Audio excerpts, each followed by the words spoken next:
പടം ഒരു രക്ഷയില്ല. ഇതിനെയൊക്കെ സമ്മതിക്കണം.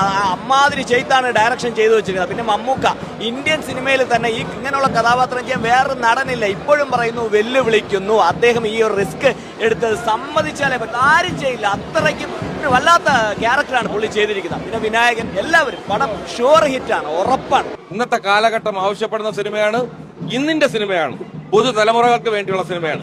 ഈ സിനിമ മമ്മൂട്ടിക്ക് മാത്രമേ ചെയ്യാൻ പറ്റൂ, മമ്മൂട്ടിയെ കൊണ്ട് മാത്രമേ സാധിക്കൂ.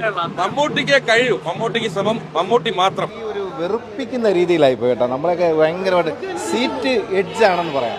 അത്രയ്ക്കും നല്ല ഗംഭീരമായ പടം. ഇതേ കണക്കൊരു നടനെ കൊണ്ട് ആരെങ്കിലും അഭിനയിക്കാൻ പറ്റുമോ ഇന്നത്തോടെ നമ്മൾ നിർത്തും. അതാണ് മമ്മൂക്കയുടെ അഭിനയം. മമ്മൂട്ടി വിനായകനെ കട്ടക്കേട്ടൊക്കെ അഭിനയിക്കുന്നത് സൂപ്പർ സൂപ്പർ. മമ്മൂക്കയുടെ ആദ്യത്തെ 100 കോടി. മമ്മൂക്കയുടെ കൂന്ത് വിളയാട്ടം ഒരു രക്ഷയില്ല. എന്റെ അമ്മ മമ്മൂക്ക വിനായകനെ നെഞ്ചോട് ചേർത്ത് വെച്ചാണെങ്കിൽ പിന്നെ വിനായകൻ എങ്ങനെയായിരുന്നു സ്ക്രീന് കത്തിച്ചളഞ്ഞു. വിനായകൻ ഒരു രക്ഷയില്ല. രണ്ടോരും ട്വിസ്റ്റോട് ട്വിസ്റ്റ്. പടം കിടിലം കേട്ടാ. എല്ലാ ഫാമിലിയും ഈ പടം പോയി കാണണം. ഒരു രക്ഷയില്ല. രണ്ടുപേരും വിനായകന്റെ അവസാനം നമ്മൾ കൈയടിക്കും. മമ്മൂക്കായെ കൈയടിക്കുന്നവർ ഡബിൾ ആയിട്ട് കൈയടിക്കും. കാരണം വിനായകൻ ഒപ്പത്തിനൊപ്പമാണ് നിന്നിരിക്കുന്നത്. മമ്മൂട്ടി അടിച്ച് പൊളിച്ചിട്ടുണ്ടാണ്. മമ്മൂട്ടി തന്നെ നെരിച്ച്. വിനായകനെ കൊള്ളാം, പക്ഷെ മമ്മൂട്ടി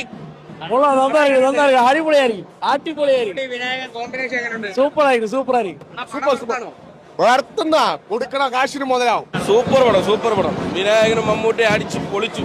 കാത്തിരുന്നതിന് ഒരു നഷ്ടവും. സൂപ്പർ ആയിരിക്കും. ടോപ്പ് പടം, ഒരു രക്ഷയില്ല. മമ്മൂക്കയുടെ അഴിഞ്ഞാട്ടം, ഇതാണ് വില്ലനിസം. ഒരു രക്ഷയില്ല. സെക്കൻഡ് വിനായകനൊക്കെ പൊളി. ഈ സിനിമ മലയാളത്തിൽ ഞെട്ടിച്ചിരിക്കുകയാണ്. മമ്മൂക്കയെ പോലത്തെ ഒരു കഥാപാത്രം, ഒരു മനുഷ്യൻ ഇങ്ങനൊരു കഥാപാത്രം ചെയ്യുമോ എന്നുള്ളത് അത്ഭുതത്തോടെയാണ് ഞങ്ങൾ ഇരിക്കുന്നത്. കുടുംബൻ പോറ്റിയേക്കാൾ മുകളിൽ നിൽക്കുന്ന കഥാപാത്രം. ഈ കഥാപാത്രം മലയാളിയുടെ മനസ്സിൽ മാറില്ല.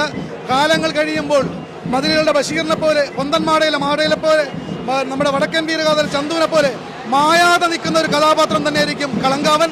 ജിതിൻ കെ ജോസിന് ബിഗ് സല്യൂട്ട്. പടം കൊള്ളാം. ഒരു വെറൈറ്റി കഥയാണ്.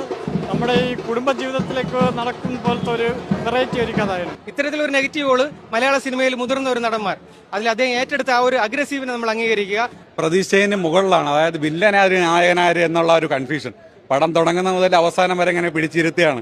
ഇടയ്ക്കിടയ്ക്ക് ഓരോ ട്വിസ്റ്റ് ആയാലും സസ്പെൻസ് ആയാലും എല്ലാം ഒന്നും പറയാനില്ല. മമ്മൂട്ടി കമ്പനിയുടെ അതിലൊരു ഗ്യാരണ്ടിയിൽ ഒരു കുറവും വന്നിട്ടില്ല. ഗംഭീര ചിത്രം തന്നെയാണ്. തള്ളെ അടിച്ച് പൊളിച്ചിട്ടുണ്ട്, ഒന്നും പറയാനില്ല.